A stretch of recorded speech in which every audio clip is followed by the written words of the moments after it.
बच्चों, नागरिक शास्त्र का जो 5वां चैप्टर हमारा चल रहा था, जन संघर्ष और आंदोलन। चैप्टर का नाम है जन संघर्ष और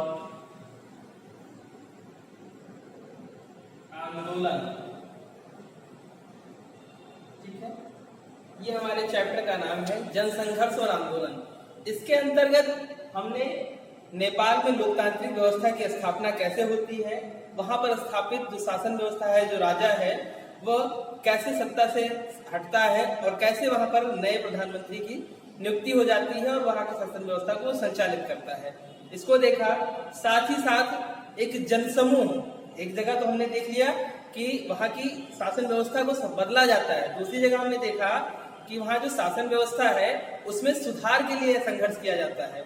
यानी कि कहने का मतलब है कि जो जनता है वो अपने प्रयासों से सरकार में, शासन सत्ता में, उसके स्वरूप में परिवर्तन दिला सकती है और उसको सुधार करने के लिए बाध्य भी कर सकती है। दोनों परिस्थितियों में वो कार्य कर सकती है। दोनों उदाहरण हमने देखे हैं, पहला नेपाल से और दूसरा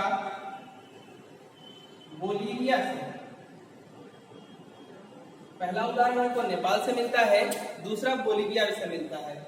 इस पूरे चैप्टर का जो उद्देश्य है, इसका जो लक्ष्य है समझने का हमारे, वो यही है कि जनता के समूह में कितनी ताकत होती है और वह ताकत कैसे पॉजिटिव वर्क करती है और कैसे निगेटिव वर्क करती है। जनता जब सामूहिक रूप से किसी कार्य के लिए आगे आती है तो वह बेहतर परिणाम भी देती है और वही जब उग्र हो जाती है तो गलत परिणाम भी देती है। जैसे उदाहरण से मैं बताऊं आपको, एक छोटा सा एग्जांपल लीजिए कि एक व्यक्ति गांव का पीड़ित है, बार बार अधिकारी के पास जा रहा है, अधिकारी उसकी बात नहीं सुन रहा है। ऐसे में ग्रामीणों ने एक समूह बनाया, ग्रुप में जाकर एक स्थान पर जो अधिकारी का कार्यालय था उसके बाहर धरना देने लगे। धरना देने के बाद अधिकारी बाहर निकला और उसने समस्या को सुना, समझा और उसको निराकरण कर दिया उसकी समस्या का। तो इस तरह से क्या हुआ, एक दबाव समूह ने एक व्यक्ति की समस्या को समाप्त कराने का कार्य किया। लेकिन वही कुछ लोग ग्रुप में उग्रता पूर्वक जाकर किसी का घर जला दें, किसी का छप्पर उजाड़ दें, किसी की हत्या कर दें, भीड़ में उत्साह में आकर के गलत कदम उठा दें, किसी का अपमान कर दें, तो ये क्या है, ये गलत कार्य है, ये नेगेटिव वर्क है। तो वही है, समूह दोनों तरह से कार्य करता है, एक पॉजिटिव भी करता है, दूसरा नेगेटिव भी करता है। पॉजिटिव वर्क जो करता है वो हित के लिए होता है, जो समूह होते हैं उनका लाभ करता है, और निगेटिव नुकसान के लिए होता है। ठीक, नकारात्मक जो कार्य करते हैं वो नुकसान करते हैं, जिसका समाज में बुरा प्रभाव पड़ता है, जिसके कारण पुलिस व्यवस्था को अस्तित्व में आना पड़ता है। पुलिस व्यवस्था अपने हिसाब से उसको मैनेज करती है, हैंडल करती है, यानी क्राइम रेट बढ़ता है, समाज का जो वातावरण है वो दूषित होता है। ठीक, तो इस तरह से जनसंघर्ष और आंदोलन से हम देखते हैं कि हमें दोनों तरह के लक्ष्य प्राप्त होते हैं।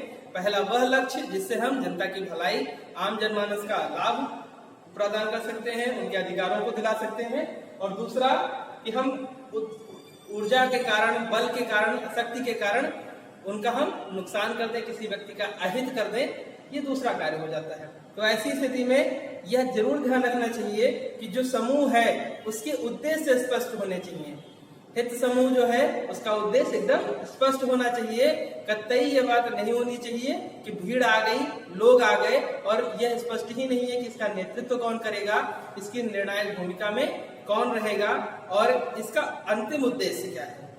किसी भी भीड़ की जब उग्रता बढ़ जाती है तो वह हिंसक रूप ले लेती है। किसी भी आंदोलन में आपने देखिए, कोई भी आंदोलन जब चल रहा होता है, उस आंदोलन में पहले आरंभिक स्थिति जो होती है बहुत ही सामान्य होती है, शांति प्रिय होती है, शांतपूर्ण होती है।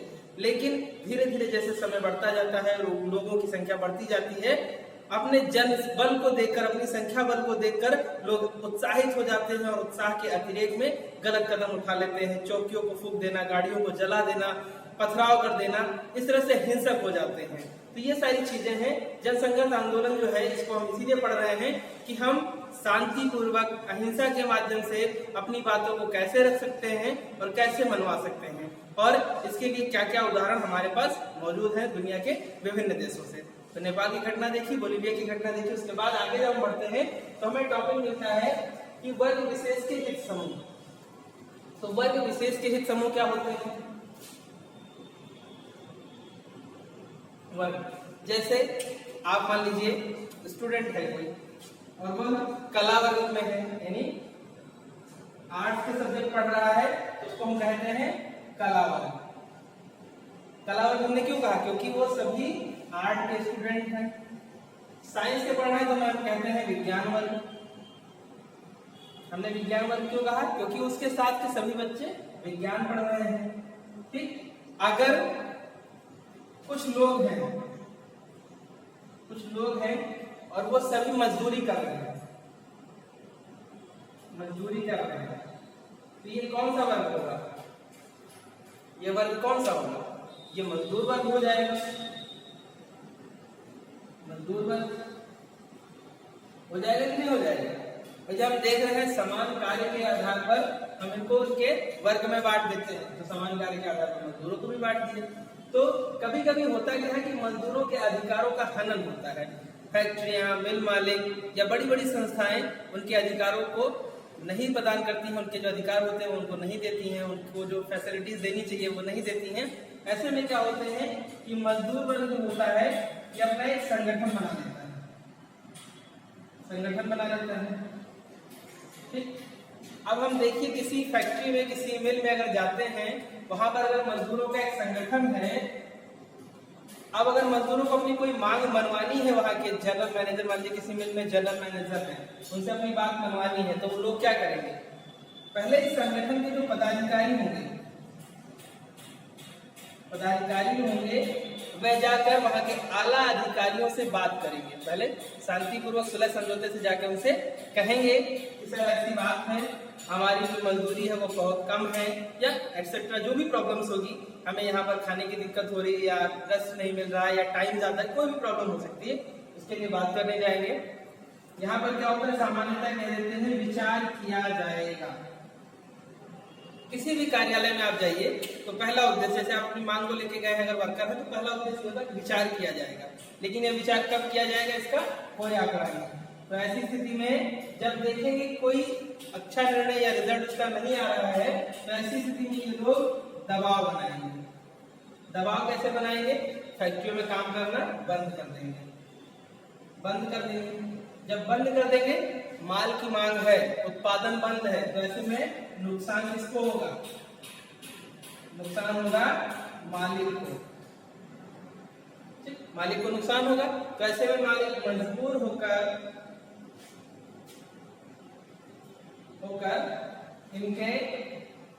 इनकी जो मांगे हैं उसे स्वीकार कर लेगा। ठीक, ये क्या हो गया? यही है हमारा वर्ग विशेष के हित समूह। ये वर्ग विशेष था, कौन सा वर्ग था? मजदूर वर्ग। इसके हित समूह कौन से होते हैं? इनके संगठन होते हैं। तो सामान्य शब्दों में कहेंगे कि जब कोई कार्य के आधार पर संगठन बनाकर अपनी बात मनवाने के लिए आगे आता है या कार्य करता है, तो वो होते हैं वर्ग विशेष के हित समूह। जैसे मजदूरों का हो गया, ऐसे अध्यापकों का मान लीजिए हो जाए, ऐसे वकीलों का होता है, फिर डॉक्टर का मान लीजिए, ऐसे छात्रों का हो जाता है। तो ये सब क्या है? ये एक विशेष समूह के हितों के लिए आगे आते हैं संगठन बनाकर। तो इन्हीं ऐसे संगठनों को हम कहते हैं वर्ग विशेष के हित समूह। फिर इसके बाद हमारा अगला टॉपिक आता है आंदोलनकारी समूह।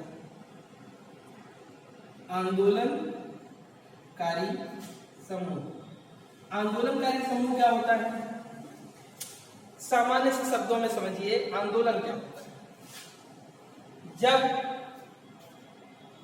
किसी पदाधिकारी, कर्मचारी या व्यवस्थापक के द्वारा ऐसी स्थिति उत्पन्न कर दी जाए कि आपको अपना आर्थिक, सामाजिक या राजनीतिक किसी तरह का नुकसान नजर आने लगे, आपको लगे कि ऐसी परिस्थिति अगर लंबे समय तक रही तो हमारा अस्तित्व समाप्त हो सकता है, और जब आपको ऐसा लगेगा कि आपका अस्तित्व समाप्त हो सकता है, तो ऐसी स्थिति में आपके जैसे लोग जो होंगे, जिनको इस बात का खतरा है, वो संगठित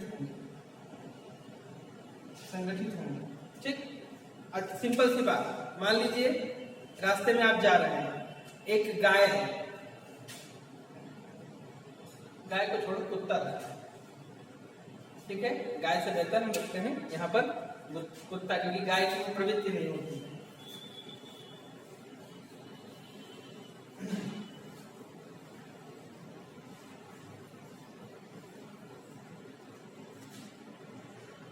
मान लीजिए एक कुत्ता है, रास्ते में वो पागलों की तरह टहल रहा है और आप भी पागलों की तरह नहीं, आप सामान्य नागरिक की तरह रास्ते से जा रहे हैं।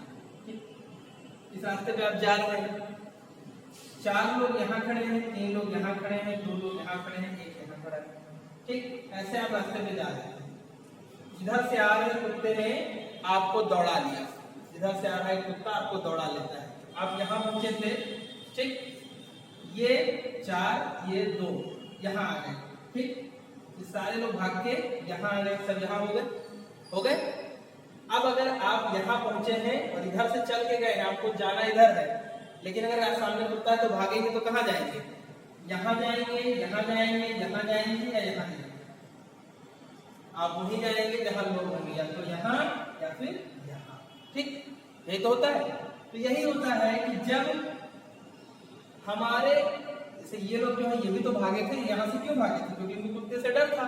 तो जब हमारे हित समान हो जाते हैं, हित व नुकसान दोनों समान हो जाते हैं, तब हम जाति, धर्म, लिंग आधार इन सबका भेदभाव भूल जाते हैं और अपने नुकसान की भरपाई करने का प्रयास करते हैं कि हमारा जो नुकसान हो रहा है वो बंद हो। ऐसी स्थिति में फिर यहाँ पर आप ये देखेंगे व्यक्ति जो है यहाँ जो प्रोटेक्शन दे सकता है वो किस जाति का है, धर्म का है, लिंग का है, कैसा है, इससे कोई मतलब नहीं होगा आपका। सिर्फ आपको मतलब ये होगा कि हमें इससे कौन बचा सकता है। ठीक वही होता है आंदोलन में कि जब हम हमारे हित आपस में समान होते हैं, सबका नुकसान एक ही व्यक्ति कर रहा है, तो क्या होगा? हम लोग ठीक कितने लोग हैं? 8 लोग और इनका नुकसान कर रहा है ये, इनको मारा, फिर इनको मारा, फिर इनकी पिटाई की, फिर इनकी पिटाई की, ऐसे ऐसे सबकी बारी बारी से पिटाई कर रहा है। तो ऐसे में क्या होगा? ये सब एक साथ आ जाएंगे। एक साथ क्यों आ जाएंगे? तो इसलिए क्योंकि अगर हम अकेले सक्षम होते तो ये हमको मार ही ना पाते, इसने हमको मारा, इसका मतलब हम अकेले सक्षम नहीं थे। ऐसे में क्या है कि 2 3 4 5 से जो भी है 8 लोग, 8 लोगों को एकजुट होके आना चाहिए और आने के बाद क्या करना चाहिए? इनको पीट देना चाहिए। सिंपल सी बात। भाई जब मारा है तो मारने का बदला मार देना चाहिए। तो यहाँ पर क्या करेंगे लोग? ये मान लीजिए अभी यहाँ पर मारने की बात छोड़ दीजिए, यहाँ समझ लीजिए मजदूरी की बात थी, इनसे मजदूरी करवाई, इनको मजदूरी नहीं दी, इनसे करवाई मजदूरी नहीं दी, इनसे काम करवाया मजदूरी नहीं दी। तो ऐसे में क्या होगा? ये सारे मजदूर एक ही व्यक्ति से पीड़ित हैं।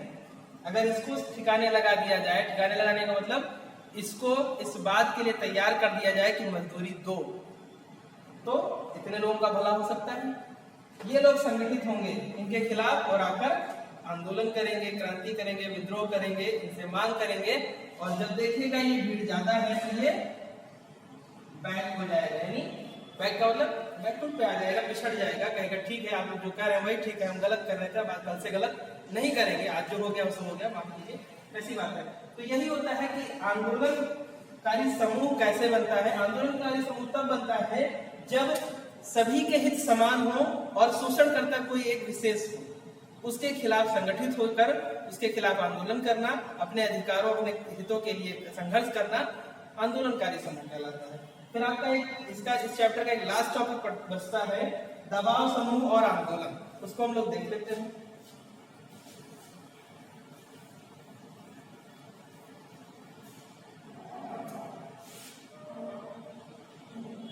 दबाव समूह और आंदोलन, ठीक। दबाव समूह और आंदोलन ये कैसे होता है? इसमें कुछ खास नहीं है, इससे पहले जो हम पुराना देख चुके हैं, हमने दबाव समूह हित समूह को देखा है, ऐसे इसमें भी होता है। जो दबाव समूह होते हैं ये अपना कार्य करते हैं विरोध के माध्यम से। विरोध के माध्यम से। विरोध के माध्यम से कैसे? मान लीजिए किसी देश की सरकार वहां की जनता पर कर लगा दे और कर की मात्रा बढ़ा दे, बहुत बढ़ा दे, इतनी बढ़ा दे, यहाँ नीचे से लेकर ऊपर तक बढ़ा दे। कहने का मतलब है बहुत ज्यादा बढ़ा दे, यानी 100 गुना बढ़ा दे, 100 गुना बढ़ा दे, यानी 1 रुपए था तो 100 रुपए कर दे। तो ऐसे में क्या होगा? एग्जाम्पल के थ्रू समझ रहे हैं, 100 गुने कर दिया। ऐसे में ये कर दे सकते हैं? नहीं दे सकते। जब नहीं दे सकते हैं तो ये क्या करेंगे? ये सभी जिनके ऊपर कर बढ़ाया गया है वो इनका विरोध करने की कोशिश करेंगे, और विरोध करने के लिए इनको क्या चाहिए?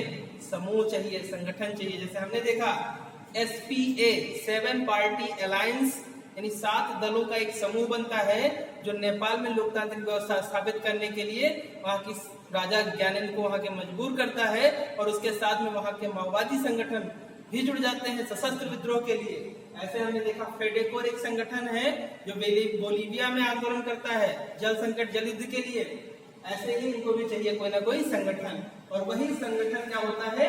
दबाव समूह कहलाता है। लेकिन जो दबाव समूह होता है, चाहे वो सरकार हो और चाहे वो शासक हो, शुरुआत में उसके विरोध में कार्य करता है। ठीक, विरोध में कार्य करता है। वही लड़ेंगे तो उसी से जिसके पास ताकत है, जिसके पास सत्ता है, जिसने हमारा कोई नुकसान नहीं किया, उससे लड़ने का कोई मतलब नहीं। अगर आपका नुकसान आपकी सरकार कर रही है तो आप हारे हुए विधायक से तो लड़ने जाएंगे नहीं। आप तो लड़ाई करेंगे या बात करेंगे या आंदोलन करेंगे तो सिर्फ उसी के खिलाफ करेंगे जो शासन सत्ता में हो। ऐसा तो है नहीं जो विधायक हार गया उसके खिलाफ जाएंगे, उसके दरवाजे पे धरना देंगे, ऐसा नहीं होगा ना, बेवकूफी लगेगी। यहाँ पर यही होगा समूह।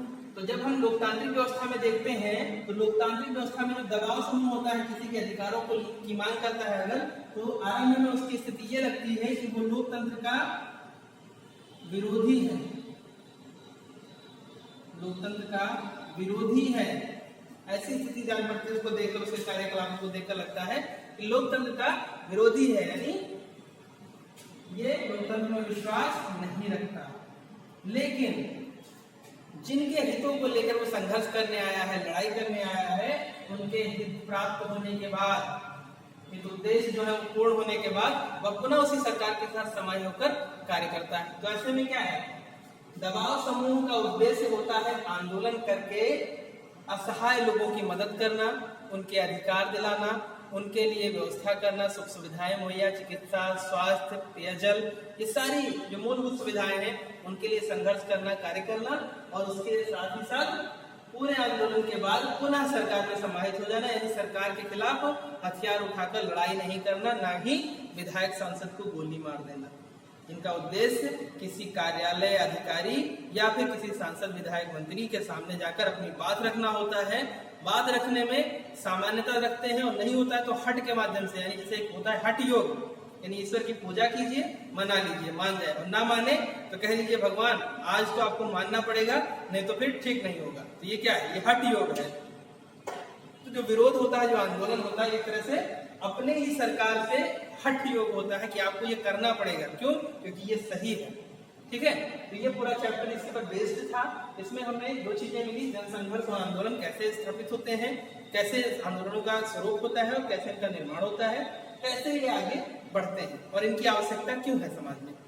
ठीक है, भविष्य में अगर कोई आवश्यकता पड़े तो आप आंदोलन कैसे करेंगे, इसको भी यहाँ से सीख लीजिए। कुछ उसके पॉइंट्स होते हैं जिनको बना के रखना है। कभी आपके अधिकारी मिलने आए कि आपको क्या मांग है आपकी, पता चले आप इनसे पूछिए ये क्या कह रहे हैं। जैसे सीए के विरोध में कई जगह से वीडियो जारी हुए, उसमें क्या हुआ, पूछा गया कि आप आंदोलन में आए हैं, विरोध करने आए हैं, क्यों आए हैं?